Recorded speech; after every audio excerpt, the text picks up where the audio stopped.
حي على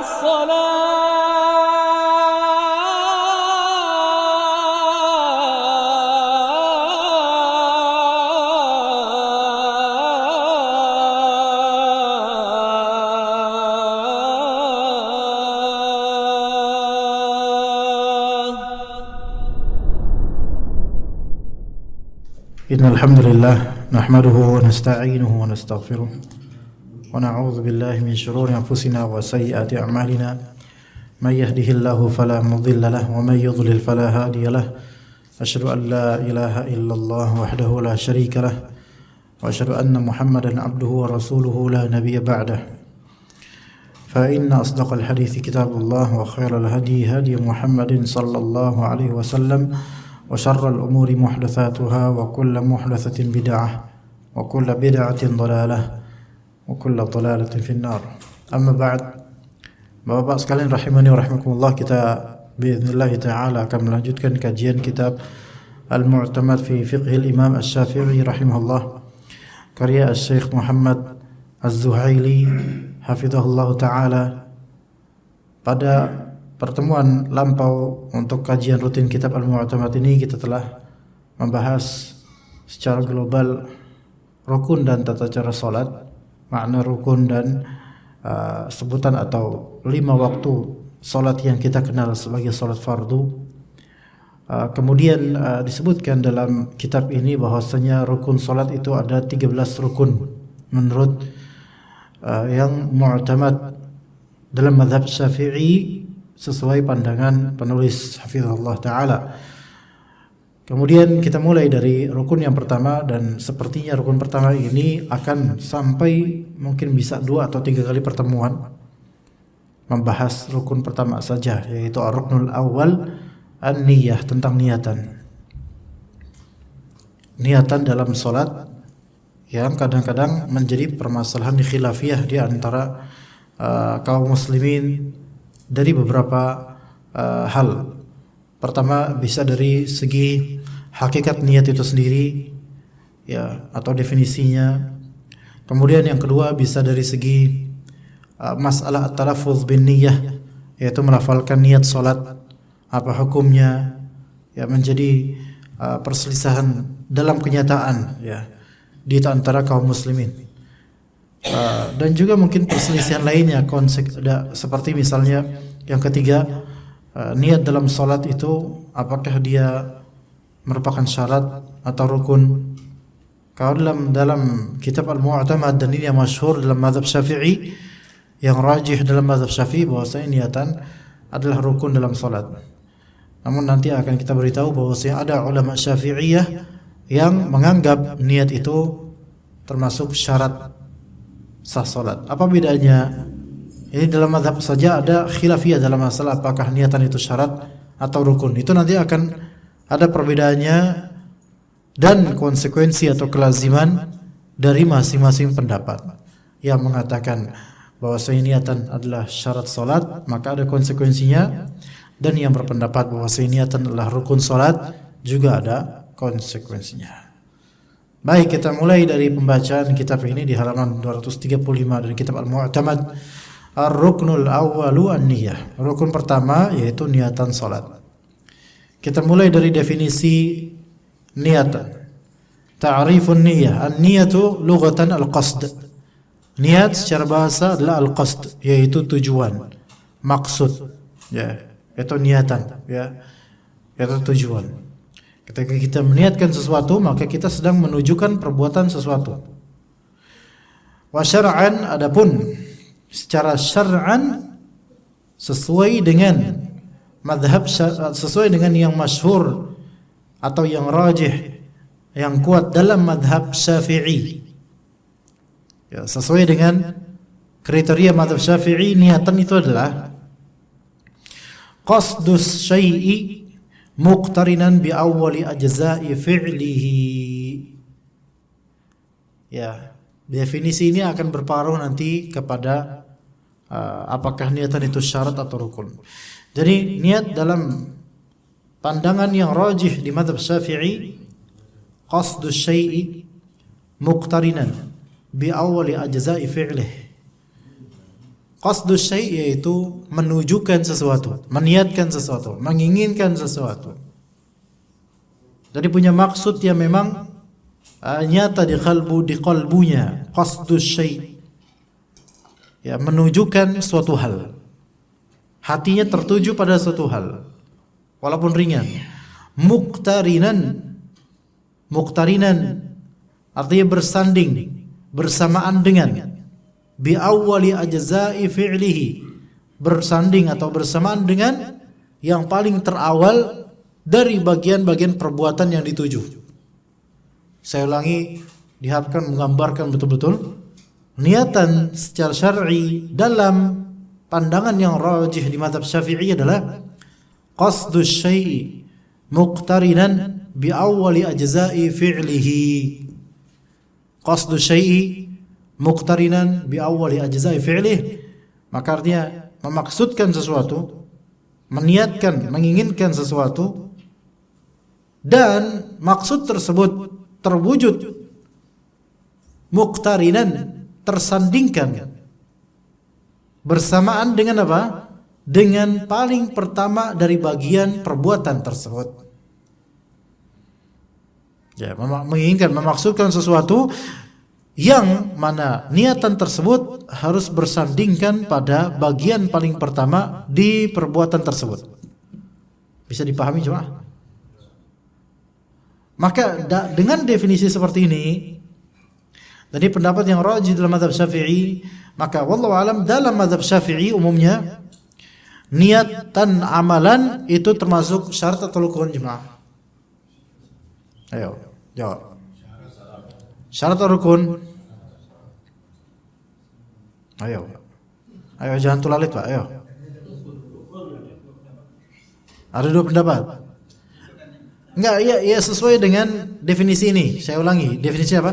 Memaksudkan sesuatu dengan maksud yang tersandingkan bersamaan dengan pertama kali perbuatan dari sesuatu itu. Rukun. Apa syarat? Rukun. Rukun apa syarat ini?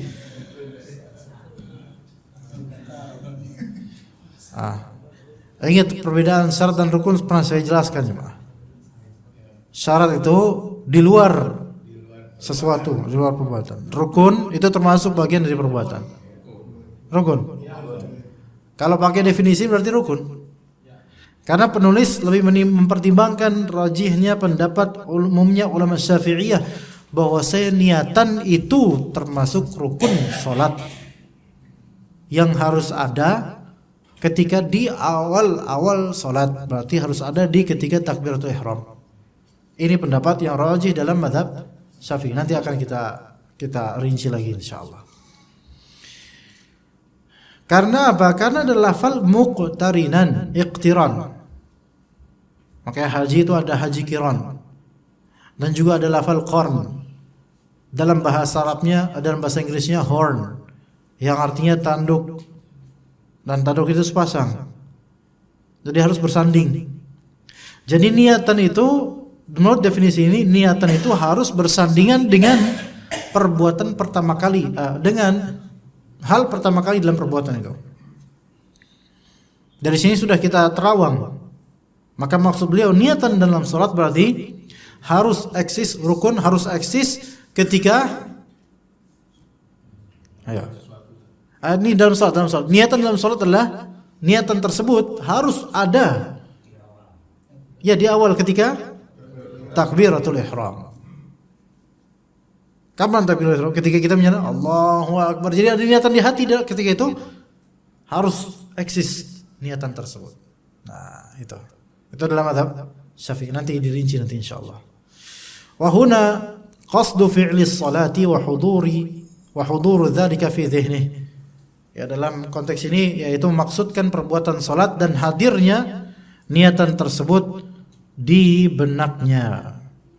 Niatan tersebut harus hadir di benaknya. Baik, apa hukum niyah?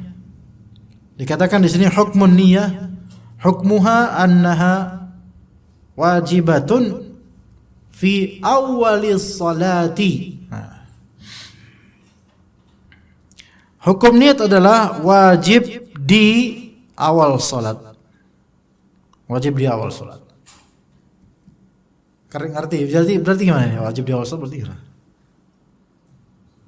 Kapan dia wajibnya? Pas lagi takbiratul ihram. Maka dikatakan di sini fakanat ruknan. Maka niat adalah rukun. Ini masih berbicara niatan di qalbu, Pak. Kita belum bicara masalah apakah harus dengan lisan, dengan lidah dia baca, enggak. Ini masih membahas qalbu. Maka niatan di sini dalam pandangan rajih dalam mazhab Syafi'i bahwasanya itu adalah rukun dalam salat, berarti dia bagian pertama dalam salat harus ada. Kat takbiri war ruku', seperti takbiratul ihram, dan juga seperti ruku' sama-sama rukun. Sama-sama niatan sebagai sama-sama rukun. Niat, takbir, ruku', sujud itu kan rukun semua. Di footnote dikatakan oleh beliau, tu'tabaru niyatu fi qaulin dha'ifin syartan lis-shalah. Ya, niatan itu dia anggap dalam pendapat yang dhaif, pendapat yang lemah. Qaulin dhaif, pendapat yang lemah dalam mazhab Syafi'i. Itu sebagai syarat untuk salat. Nah, berarti dalam mazhab Syafi'i ini ada dua pandangan. Umumnya ulama Syafi'iyah menguatkan bahwasanya niatan itu termasuk rukun salat, dan ada beberapa ulama Syafi'iyah yang menganggap bahwasanya rukun itu syarat salat, tapi itu dianggap dhaif dan lemah oleh sebagian ulama Syafi'iyah. Kenapa? Li'annaha, karena niatan adalah ibaratun an qasdil fi'li. Niatan adalah suatu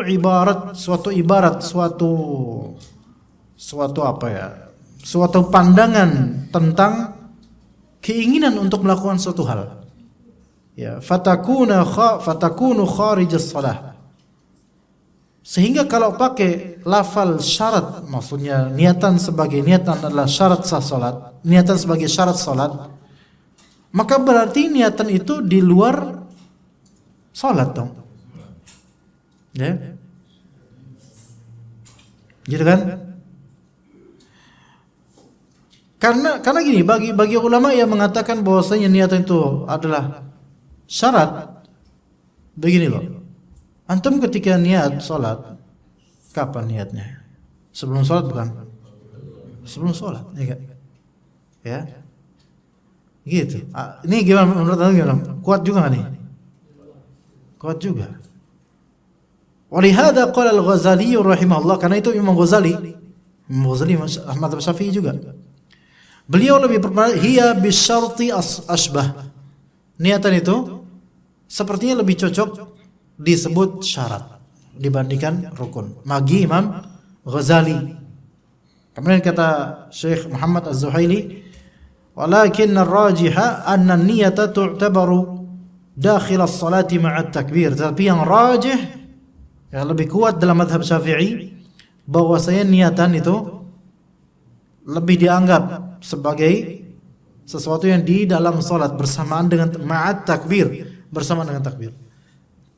Karena definisi tadi yang namanya niatan itu harus muqtarinan bi awwali ajza'il fi'il, harus bersanding bersamaan dengan yang paling pertama dari bagian perbuatan yang diniatkan.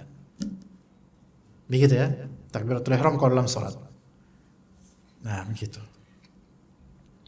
Ini jangan ngobrol deh. Dengerin kajian, jangan ngobrol. Dengerin atau berpisahlah, bercerailah, ya. Baik begitu. Karena ini bapak-bapak lagi pada serius ini. Kalau nanti diganggu nanti marah-marah bapak-bapaknya. Taib. Jadi dikatakan di sini wa tu'tabaru ruknul. Nah ini perhatikan, kalau bagi yang ini kan penulis dan banyak yang ulama Syafi'i menganggap itu rukun. Wa tu'tabaru ruknul awwal wa tu'tabaru ruknal awwala. Jadi niat itu dianggap sebagai rukun pertama. Bukan sebatas syarat, tapi rukun pertama. Li'anna salata la tan'aqidu illa biha. Karena salat itu tidak terwujud kecuali dengan adanya niat. Wala tasihhu illa biha. Salat itu tidak sah kecuali dengan adanya niat. Fahiya fardun min furudis salat. Maka itu suatu kewajiban dalam kewajiban salat. Ya. Kemudian Al-Imam Asy-Syirazi rahimahullah, Abu Ishaq Asy-Syirazi. Nah, ini Abu Ishaq Asy-Syirazi lebih awal lagi daripada Imam Ghazali, ya, lebih awal lagi beliau. Beliau berkata, beliau menganggap bahwasanya al-qiyam itu berdiri, huwa ruknul awwalu lis-shalah. Berdiri adalah rukun pertama untuk salat. Oleh dzalika bada bih. Oleh karena itu orang itu memulai salat dengan apa? Berdiri. Maka ulama ini berbeda pandangan sebenarnya kewajiban pertama atau rukun pertama salat itu apa? Gitu. Ada yang menganggap rukun pertama salat adalah takbiratul ihram. Ada yang menganggap rukun pertama salat adalah niatan bersamaan dengan takbiratul ihram. Ada yang mengatakan bahwasanya rukun pertama salat adalah qiyam, berdiri. Sebenarnya kalau kita bilang semuanya benar ya, enggak menyalahkan satu sama lain, walaupun memang kenyataannya yang paling awal adalah kita berdiri. Tetapi apakah semua orang yang mempersiapkan berdiri itu sedang salat? Belum tentu, dia lagi bersiap-siap. Iya. Iya, tapi memang al-qiyam itu berdiri itu harus dan menjadi rukun memang bagi orang yang mampu. Rukun di salat fardu. Adapun salat sunnah bukan menjadi rukun. Karena salat sunnah boleh sambil duduk walaupun pahalanya setengah. Bahkan boleh sambil berbaring, pahalanya seperempat daripada berdiri. Iya. Nah, ala kulli hal di sini bagi Imam Asy-Syirazi, karena beliau berterap bahwasanya berdiri adalah rukun pertama, maka beliau bilang li'annahu awwalu fardin min furudis shalah. Ya. Karena berdiri itu adalah suatu kewajiban pertama dari semua kewajiban salat. Bahkan sebelum antum takbiratul ihram wajib dalam keadaan berdiri. Ya enggak, Pak?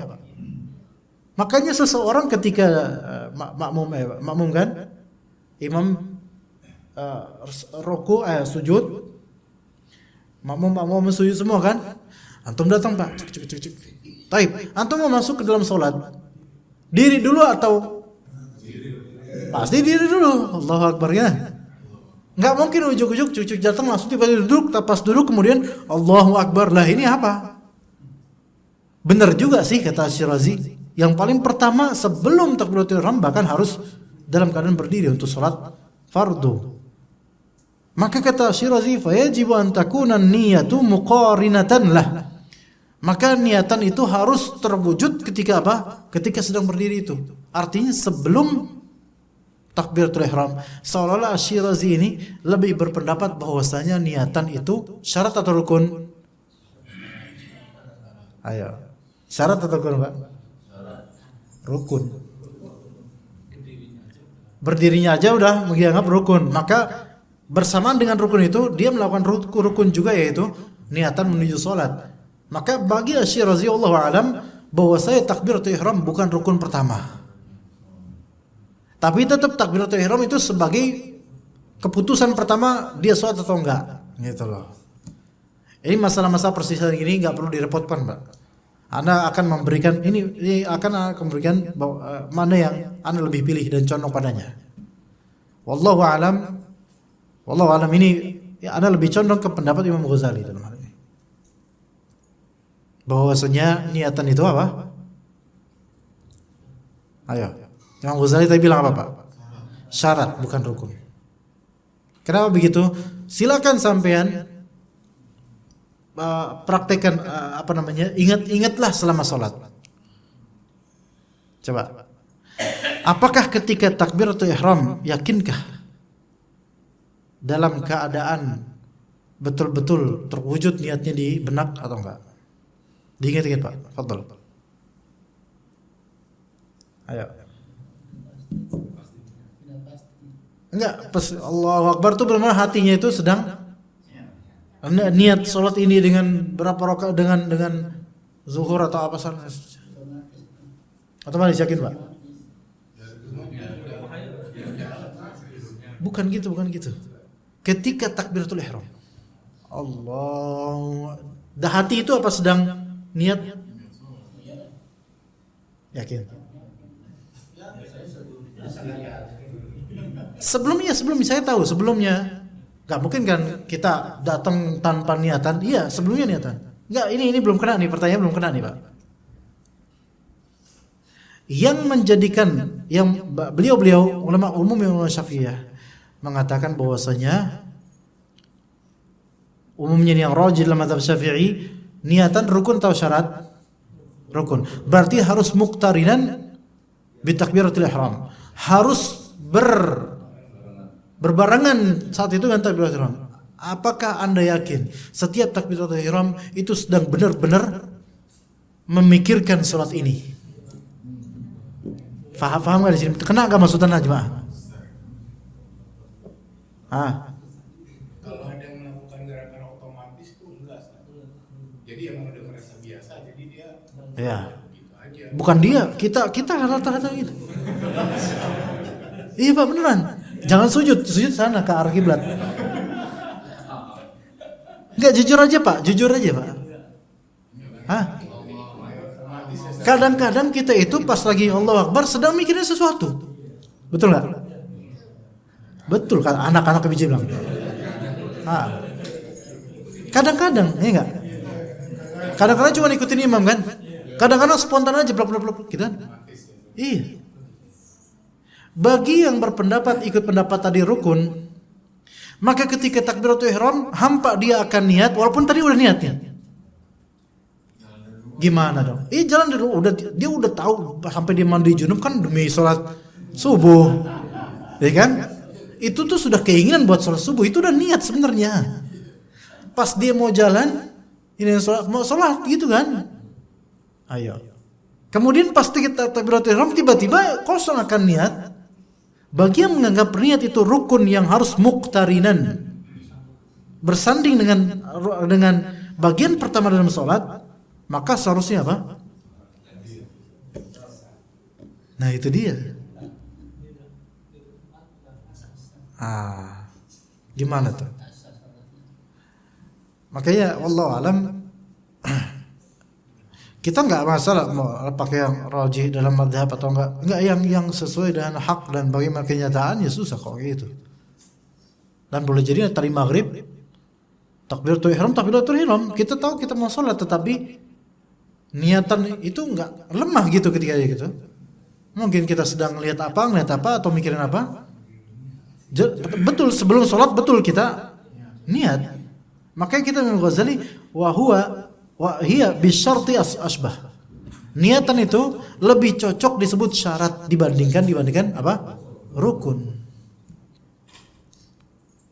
Gitu.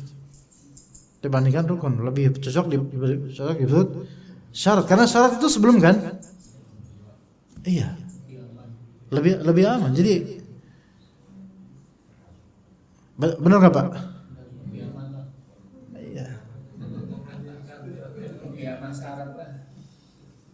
Iya begitu. Dan kadang-kadang kan kita masuk masjid kayak tadi nih saya. Masuk masjid ketemu berapa bapak salam, assalamualaikum warahmatullahi wabarakatuh, gitu kan? Ketemu salaman kan gitu kan? Kemudian kita tadi anak sholat ngeliatin ini dulu apa? Jam apa namanya? Tinggal berapa menit lagi? Qomat langsung Allahu Akbar. Secepat itukah Allahu Akbar tiba-tiba? Atau memang sudah selentingan kita sebelum menggerakkan Allahu Akbar dan seterusnya kita udah ada niatan mau sholat? Apa sholat sunnah qabliyah maghrib? Gimana Pak? Sah nggak sholat tadi? Pas takbiratul ihram itu nggak? Di takbiratul ihram aja tahu bahwa ini mulai sholat dah gitu aja. Nggak sah. Iya, anak kan tadi mengambil syarat bukan rukun. Kalau syarat nggak Pak? Ya. Kan memang Anda mengambil syarat. Tapi bagi yang menganggapnya rukun, antum nggak bisa. Gimana Pak? Ya syarat aja. Ya. Udah berubah. Iya. Jadi walaupun dalam masyhur mazhab Syafi'i berbarengan harus berbarengan Pak. Ya. Taib. Dikatakan di sini masyru'iyatun niyah. Disyaratkan niat. Asalnya niat itu dalilnya dalam firman Allah Azza wa Jalla, "Wa ma umiru illa liya'budullaha mukhlishina lahuddin." Dan tidaklah mereka diperintahkan kecuali untuk beribadah kepada Allah dengan ikhlas, tulus dalam beramal. Ad-din di sini itu amal. Maka qala al-Mawardi rahimahullah, berkata al-Imam al-Mawardi, al-ikhlasu fi kalamihim an-niyah. Ikhlas dalam kalam ini maksudnya adalah an-niyah. Mereka tidak diperintahkan kecuali agar mereka beribadah dengan adanya niatan dalam beramal. Juga hadis Umar bin Khattab, Nabi SAW bersabda, "Innamal a'malu binniyat." Sesungguhnya amalan-amalan tergantung pada niatnya. Tergantung pada niatnya. Wa innamal likulli imri'in ma nawa. Seseorang akan diperintah dan diberikan ganjaran sesuai dengan niatnya. Wa ajma'atil ummatu ala i'tibarin niyyati fi sholati wal ibadati 'ammatan. Dan kaum muslimin bersepakat atas diperhitungkannya niatan dalam salat dan ibadah secara umum. Kenapa kok niatan itu diperhitungkan? Litamyizil ibadati 'anil 'adah. Untuk membedakan antara ibadah dengan adat. Ada ibadah, ada adat. Maksudnya adat ini kebiasaan. Ya, kebiasaan. Nah, jadi ada seseorang melakukan sesuatu karena niatan ibadah. Ada seseorang melakukan sesuatu karena biasa. Dia nggak ada niatan ibadah, tapi karena dia biasa melakukan itu, kelas. Sampelnya apa? Di antaranya contoh, mandi. Ada orang mandi niatan mandi junub, ibadah. Tapi niatannya itu sebelum apa? Sebelum mandi. Ya kan ya? Makanya niatan lebih cocok ke syarat. Dan ada orang niatan karena butak aja gitu, pengen apa?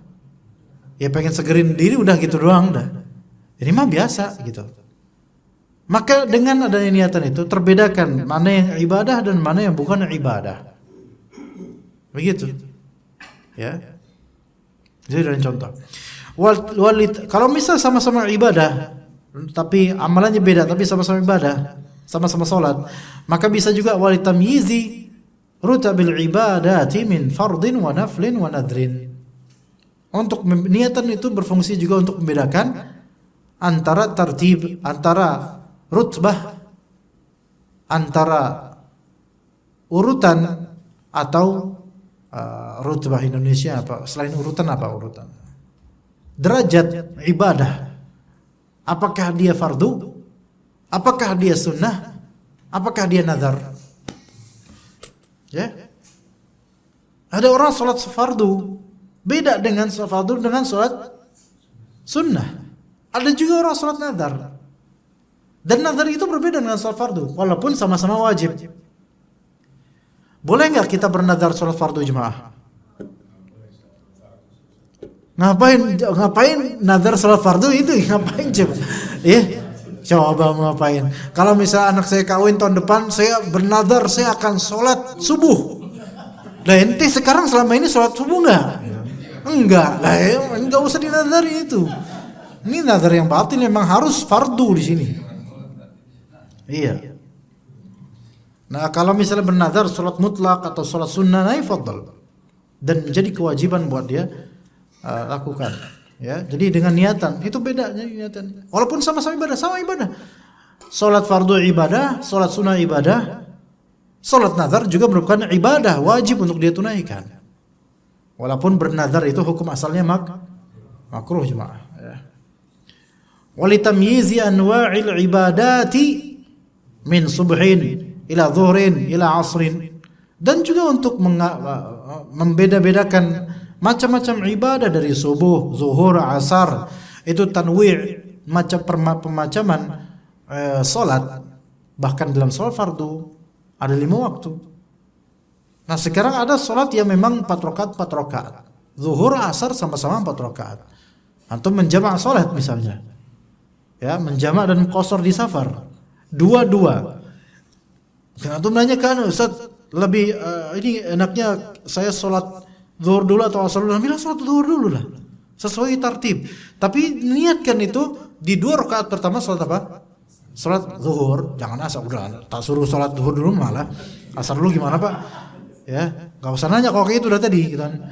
Nah, salat zuhur dulu, niatin salat zuhur dulu. Gitu kan? Niatan itu di hati. Nah, oke. Wali anna salata qurbatun mahdhatun fala tasihhu min ghairi niyyah. Karena salat itu adalah suatu qurbah, suatu bentuk pendekatan diri kepada Allah Azza wa Jalla yang murni, maka tidak sah kalau tidak pakai niat. Ya, tidak sah kecuali pakai niat. Kembali kita kalau kita anggap bahwa niat itu adalah syarat, tidak sampai menjadi rukun misalnya, maka dia dilakukan atau terniatkan sebelum terwujudnya takbiratul ihram. Maka seseorang ketika dia takbiratul ihram dan dia cukup tahu bahwa dia sedang salat, sedang takbiratul ihram, maka itu sah salatnya. Yang penting adalah melafalkan takbiratul ihram. Ini kalau nggak melafalkan, walaupun bisik nggak apa-apa, karena memang bisik asal. Ya, kalau nggak bergerak lidahnya, nggak bergerak mulutnya, padahal dia mampu, maka tidak sah salatnya walaupun dia tadi sudah niat. Itu penting. Ya, begitu. Oke, kita anggap niat itu sebagai syarat. Berarti sebelum takbiratul ihram itu yang lebih dianggap. Taib. Bagaimana kalau ada jeda antara keinginan atau niat dengan gerakan pertama atau perbuatan pertama rukun dalam sholat? Paham nggak? Ada jeda. Itu dia yang diperselisihkan oleh ulama. Itu yang diperselisihkan oleh ulama. Tapi nanti akan kita sebut dulu insyaallah. Kapan azan jemaah? Iya belum memang, tapi kira-kira kapan? 4 menit lagi. Coba kita ngebos sedikit. Mahallun niyat, tempatnya niat di mana? Mahalluha wal qalb bil ijma'. Tempatnya niat di hati secara ijma' seluruh kaum muslimin. Li'annaha al-qasd, karena niatan itulah maksud, tujuan, keinginan. Wa mahalluhu qalb, tempatnya maka di hati. Wala yakfi mujarradu an-nutqi biha ma'a ghaflatil qalbi anha. Maka tidak cukup kalau sekadar mengucapkan niat dengan lalainya kalbu akan niat. Kadang ada yang nawaitu, bukan nawaitu, usolli dan seterusnya. Ketika dia tuh bicara usolli dan seterusnya, dia itu sampai nggak tahu apa yang dia bicarakan dari niat itu. Cuman ikutan teman ketika itu misalnya, ya, dan hatinya itu ghafil, maka tidak mu'tabar, tidak dianggap lisannya meniatkan, karena yang terpenting adalah qalbu. Kama la yadurru nutqu sahwan bi khilafi ma fil qalb. Sebagaimana tidak bermadarat, tidak masalah kalau misalnya dia mengucapkan lupa dalam mengucapkan, tidak masalah. Tidak seperti qalbu. Yang penting di hati ada niat, di hati ada niat. Kalau misalnya dia lupa ngucapin niat, ingat dalam mazhab Syafi'i tadi nanti akan disebutkan nanti bahwasanya mengucapkan niat nutq atau talaffuz bin niyah itu mandub dalam mazhab Syafi'i. Mandub itu apa? Dianjurkan. Dan bahasa fuqaha Syafi'iyah bahasanya mandub. Mandub atau mustahab itu bahasanya. Mandub dengan mustahab itu ada perbedaan dibandingkan masnun atau yusan atau semisalnya. Lafal masnun atau sunnah biasanya itu menunjukkan bahwasanya perbuatan tersebut ada langsung petunjuknya dari Nabi SAW. Tetapi kalau mandub atau mustahab, ya, kalau dibedakan, maka mandub dan mustahab ini terindikasikan hasil dari ijtihad atau pendapat sebagian ulama. Melafalkan niat, apakah ada contohnya dari Nabi SAW? Sejujurnya ada apa, Pak? Nggak ada. Maka tidak layak ketika disebut, tidak layak menyebut mengucapkan niat salat itu sesuatu yang sunnah, tidak layak. Lebih layak apa kalau memang dia kalau dia berpendapat itu lebih layak dikatakan mandub atau mustahab atau yustahab atau yundab gitu, seperti itu. Lafalnya seperti itu. Ini daqiq, lafal daqiq. Ya. Jadi enggak dianggap masnun. Karena kalau dia menganggap itu sunnah atau yusannu atau tusannu atau masnun atau masnunah, maka perlu dalil tafsili atau dalil rinci yang berkenaan dengan itu, atau mungkin dalil global yang berkenaan dengan amalan tersebut sehingga kok antum bilang itu sunnah. Begitu. Baik. Contoh lain. Apa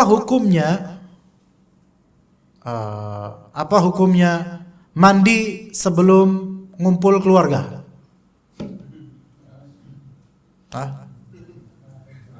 Ya ada hukumnya, kalau enggak boleh, kalau enggak mubah, kalau enggak apa wajib, dianjurkan, mubah, makruh atau haram? Mubah. Boleh, tapi di sini niatan supaya antum enggak bau. Wajib. Serem juga ini. Langsung diwajibin ini.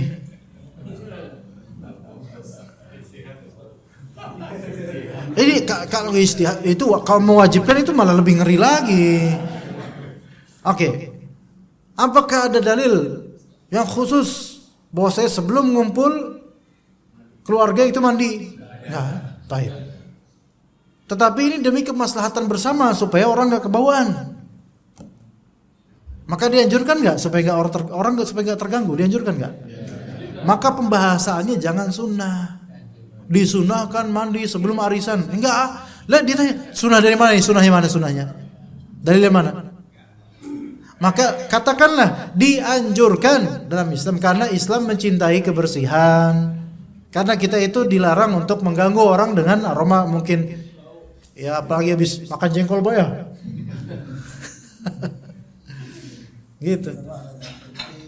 Ada yang apa? Malah justru itu meninggalkan jejak gitu Pak. Ya kan? Seperti itu cuma. Maka pakai nanti bahasanya pakai mandub. Ya. Maka kemudian kalau misalnya seseorang nih, dia ini bukan sesuatu yang setuju ya, melafalkan niat sholat bukan sesuatu yang anak ikuti. Ya. Tapi ini termaktub di kitab-kitab. Ka'an yaqsuda subha wa yasbiqu lisanuhu ila dhuhri. Misalnya dia itu niatan sholat subuh, tapi lidahnya niatan sholat zuhur. Usolli sholat az-zuhri 4 raka'atin lillahi mustaqbilal qiblati lillahi ta'ala. Allah. Padahal dia niatannya sholat subuh. Pertanyaan, sah atau tidak sholat subuhnya itu? Sah. Ya, dia niatan sholat subuh. Ya, nah itu dia. Nah, ini kita lagi konteks sholat subuh Pak. Oke, kalau misalnya dia mau sholat zuhur, ini kan sholat zuhur, dia niatan sholat subuh, terus dia 4 rakaat. Ini orang mungkin lagi konslet sedikit kalau yang seperti ini ya. Kayak saya pikir jarang pakai gini, dia niatan sholat subuh, 4 rakaat. Gimana? Zuhur asar gimana Pak? Artinya kan misalkan dia pasang apa tadi, pasang niatnya salah, lafalnya salah nggak masalah, yang penting yang mu'tabar di hatinya dia gitu, di dalam mazhab Syafi'i. Kan maksudnya salahnya, ternyata asar ya. Niatan di hati tadi apa? Zuhur. Nggak sah salatnya. Walaupun sama-sama 4 rakaat. Iya. Diperbaharui niatnya Pak. Diralat niatnya, diislah gitu kan. Enggak. Dia langsung membatalkan sholatnya dan mulai dari awal. Fadhal di azanin dulu, fadhal. Silakan. Pak, azannya jangan ngagetin yang atas, kadang-kadang kaget tuh Pak. Tiba-tiba Allah gitu aja. Ada ini lupa, soalnya yang harus jantungnya copot, ntar yang hamil lahiran lagi. Agak jauhan dikit Pak, maaf Pak. Jangan kan yang di atas Pak. Saya aja kadang kaget Pak. Mohon Pak. Bismillah. Baik, kita lanjutkan sedikit insyaallah. Berkata Syekh Muhammad Az-Zuhaili hafizullah, Wa inna wa biqalbihi duna lisanihi ajza'a dzalik.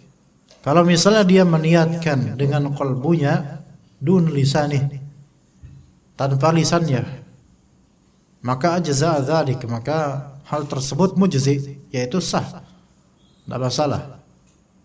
Dan itu yang biasa kita lakukan tanpa melafalkan niat sama sekali, dan tapi ya hatinya meniatkan, maka insyaallah tidak masalah. Itu memang sebenarnya begitu. Taib, wala yushtaratu tahrikul lisanu biha. Tidak disyaratkan dalam masalah niat, tidak disyaratkan untuk menggerakkan lisan dalam berniatan. Enggak disyaratkan. Ini harus menjadi perhatian bagi sebagian dari pengikut Syafi'iyah dari kalangan awam ya. Kalau dari kalangan alimnya itu insyaallah mereka munsifun ya, walaupun kita enggak setuju dengan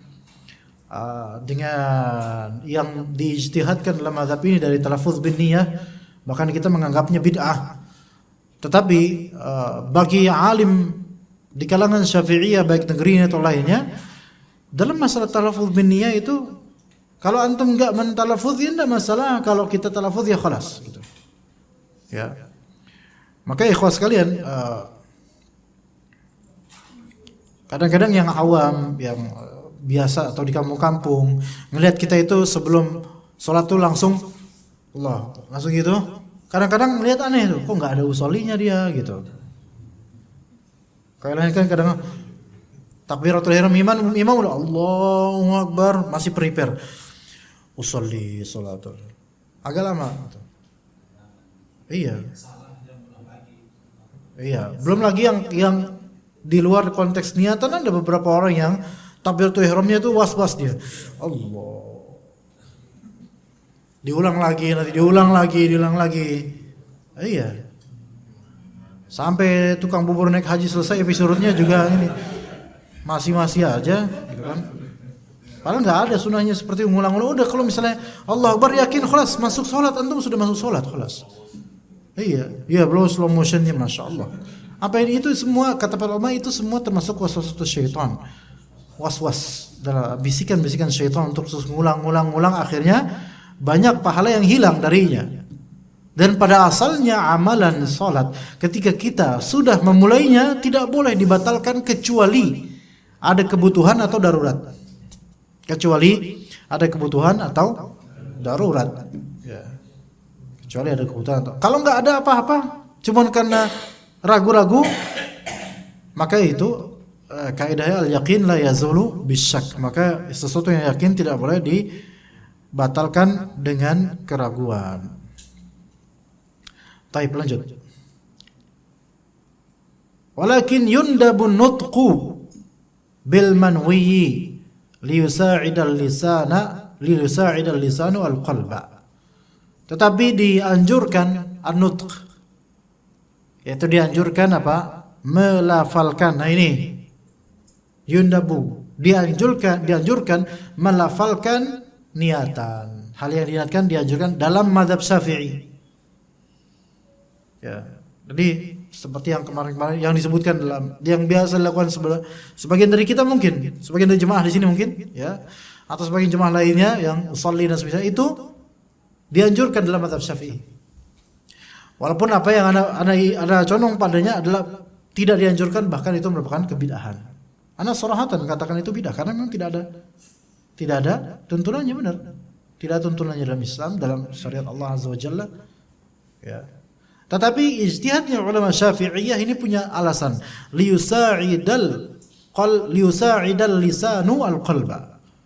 Tujuan talaffuz bin niyah, tujuan melafalkan niat adalah agar lidah itu membantu hati.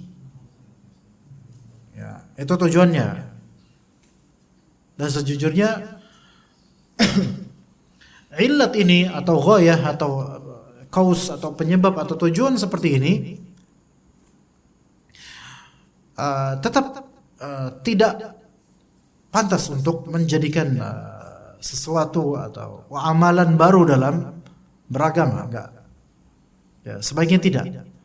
Karena apa? Seluruh sahabat, seluruh tabi'in, seluruh tabi'ut tabi'in sampai zaman sekarang, kita semua muslim dan manusia biasa yang membutuhkan penguatan niat. Tapi penguatan niat itu tidak dengan melafalkannya. Dari zaman sahabat enggak ada. Dan mereka itu juga butuh penguatan niat sebelum sholat, tapi mereka tidak melakukannya. Ya. Maka jangan dimanjakan dengan alasan penguatan niat. Karena niat itu mudah. Ketika antum tahu bahwa antum akan sholat zuhur, khalas itu sudah menjadi niatan. Dan sesimpel itu, Islam sesimpel itu. Dan Allah Ta'ala alimun bidzatis sudur. Wa li'annahu ab'adu 'anil waswas, dan karena melafalkan niat itu merupakan sesuatu yang lebih jauh dari hal yang merupakan waswas. Jadi meneguhkan hati, menancapkan azam niat itu. Itu anggapannya Allah alam itu ijtihad dari ulama Syafi'iyah, ya. Ana lebih condong ke pendapat yang mengatakan bahwa hal tersebut adalah bid'ahan, ya. Dan tidak ada penganjurannya secara sunnah dan secara syar'i juga, wallahu a'lam. Ya begitu jemaah sekalian. Insyaallah pada 2 pekan lagi kita lanjutkan masalah niat dalam salat. Ya, kita cukupkan untuk pembahasan itu. Silakan jika ada yang ingin bertanya, falyatafaddal. Mau bertanya, Pak? Oh, tafadhal. Ya. Waalaikumsalam warahmatullahi wabarakatuh. Kan di Indonesia dan di beberapa bagian negara-negara tetangga kita kan mazhab Syafi'i kan memang rata-rata seperti itu saja. Ya. Kan bermazhab Syafi'i. Nah sementara kalau misalkan di satu sisi kita tidak melakukan salah satu yang tadi istilah dari niatan mazhab Syafi'i itu, apakah itu kita keluar dari pemahaman mazhab Syafi'i itu sendiri? Atau sebenarnya kita harus bermazhab atau enggak sih, Ustaz?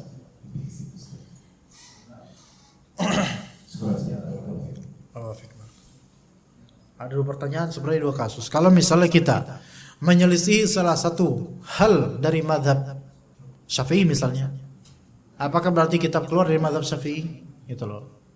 Nah, itu kembali ke pertanyaan yang kedua. Apakah kita harus bermazhab? Apakah kita gini loh, Pak. Kalau bahasa saya pribadi ya, tamadhub itu bermadhab. Nah, bermadhab itu berarti antum bukan hanya sebatas mempelajarinya, mengamalkan konsekuensi dari apa yang terwujud dalam madhab. Dan madhab itu luas. Artinya begini, madhab Syafi'i itu luas.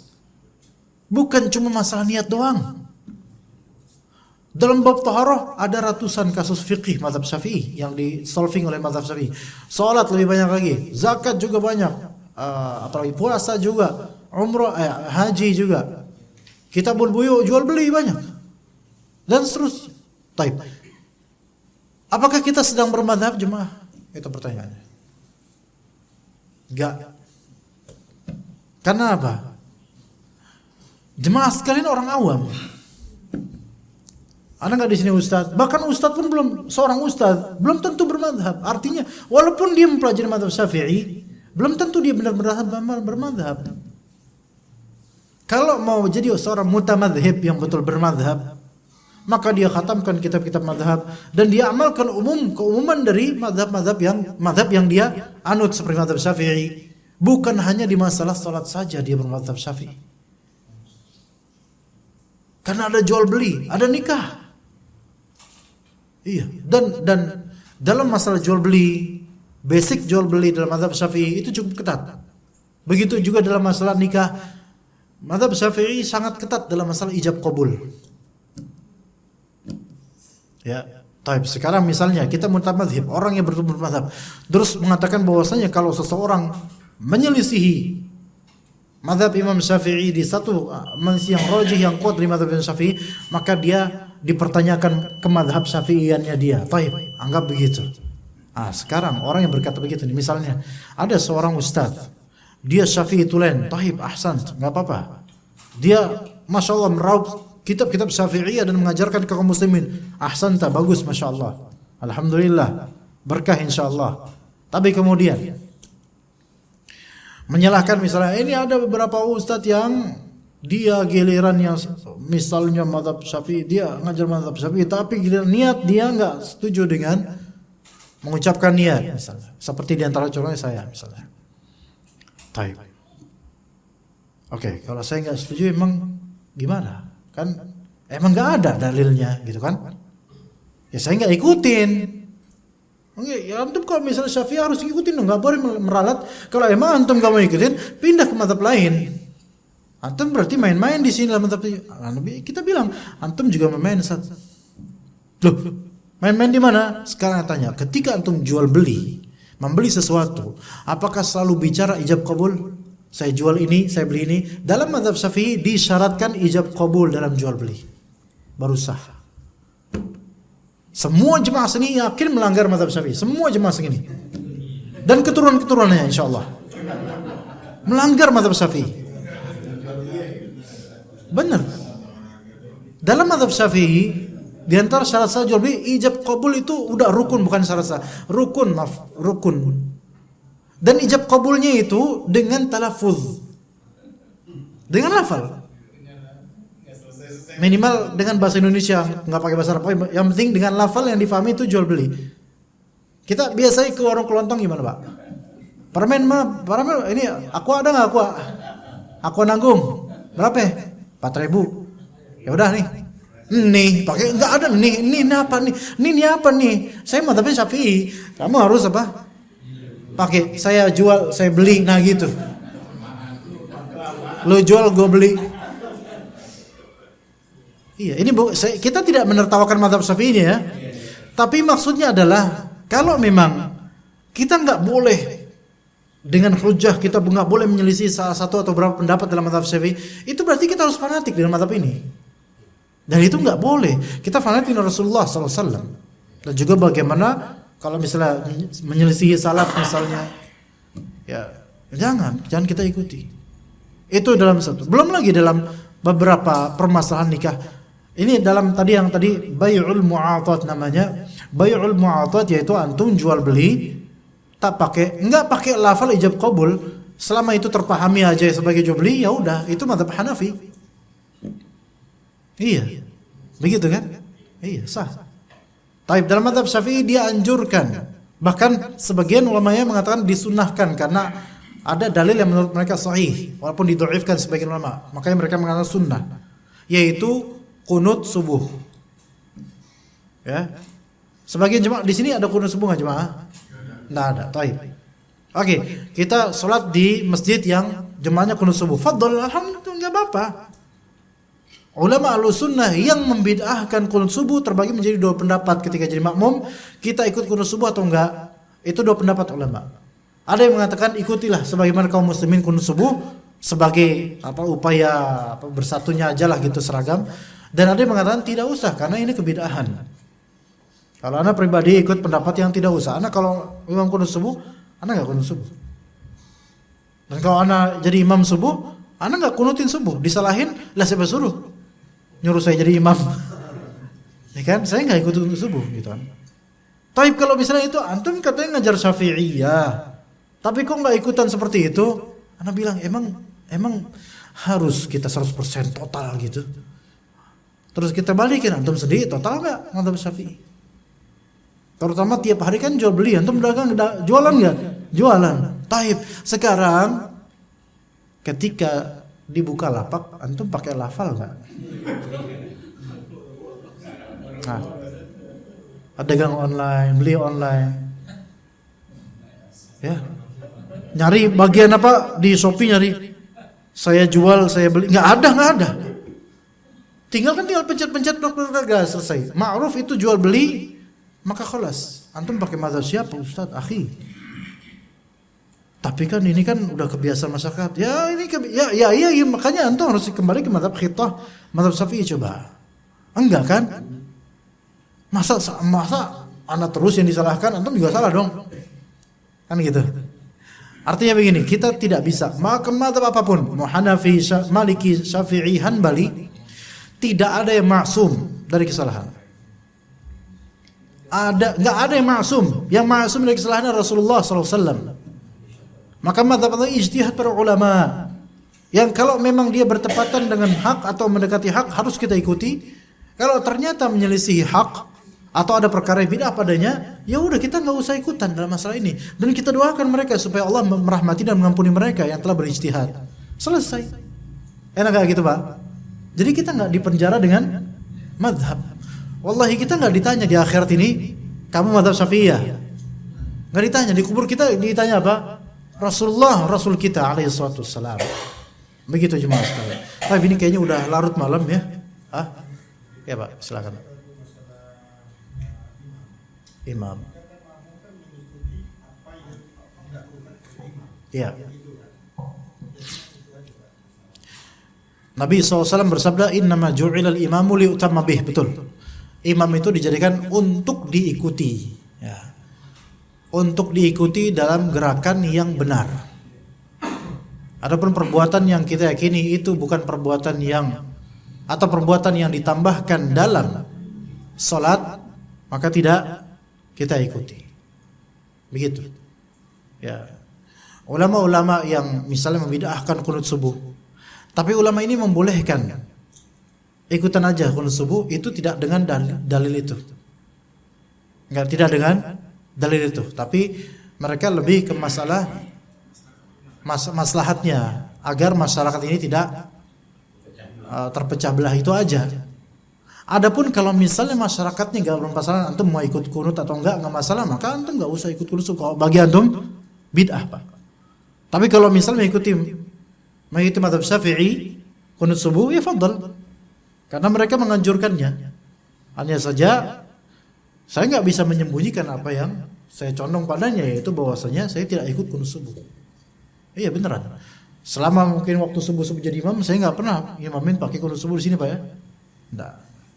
Tapi fadhal kalau misalnya mau lakukan itu, kalau memang mengikuti mazhab Syafi'i. Nah, makmum, apakah diwajibkan dia ikut dengan qunut subuh imam? Tidak. Kenapa? Karena makmum yang tidak ikut beranggapan bahwasanya dia sedang melakukan apa? Kebid'ahan. Apakah wajib kita melakukan kebid'ahan? Tidak. Nah itu di situ Pak. Pengkompromian antara hadis dengan tinjauan realita kita menganggap itu bid'ah, itu bertabrakan. Ya. Ibaratnya gini, kalau kita bakti sama orang tua wajib. Tapi kalau orang tua kita nyuruh bid'ah, nggak ikut. Gimana? Bisa masuk nggak Pak di sini Pak? Nah itu bagi yang berpendapat qunut subuh itu bid'ah. Yang ngikutin mazhab Syafi'i ya khalas, ikut aja antum, karena antum ikut mazhab Syafi'i. Begitu. Ya. Dan dalil tentang qunut subuh ini memang beragam penilaian, ada yang mengatakan itu sahih, ada yang mengatakan itu dhaif, tapi wallahu alam kita lebih condong, ana lebih condong ke yang mendhaifkan. Wallahu alam. Begitu jemaah. Imam nyisyaratin pakai telunjuk.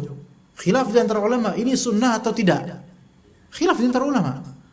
Ada yang mengatakan ini sunnah, ada yang mengatakan ini tidak sunnah karena hadis tentang itu hadis yang syadz, yaitu hadis yang dianggap lemah.